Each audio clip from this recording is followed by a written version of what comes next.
आप एक चीज खुद रियलाइज करो कि जब आप घर से निकलते हो तो आप कितने लोगों की जाति पूछते हो दिन में, या आपसे कौन आपकी जाति पूछता है पूरे दिन में। तो जब कोई किसी से उसकी जाति पूछ नहीं रहा है, कोई किसी को जाति बता नहीं रहा है, तो फिर हमारे देश से जातिवाद खत्म क्यों नहीं होता। देखिए, मेरे ख्याल से जातिवाद एक सामाजिक बुराई थी जो कि बहुत समय से हमारे भारतवर्ष में चली आ रही थी।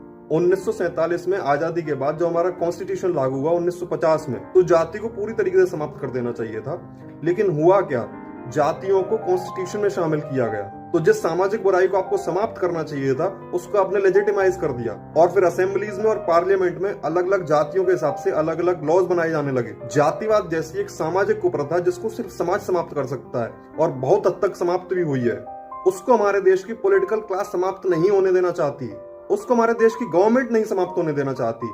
अगर आप देखोगे तो आपको पता चलेगा कि आपसे कदम कदम पे आपकी जाति सिर्फ और सिर्फ सरकार पूछती है। सबसे पहले गवर्नमेंट को यह कदम उठाना चाहिए कि जगह जगह पर जाति पूछनी बंद करी जाए, और समाज से तो अपने आप समाप्त हो ही रही है, धीरे धीरे बिल्कुल समाप्त हो जाएगी। अगर आपको भी लगता है कि मेरी बात सही है, आप लोग मेरी राय का समर्थन करते हैं, तो कमेंट करके जरूर बताएं और चैनल को सब्सक्राइब कर लें। Thank you. जय हिंद।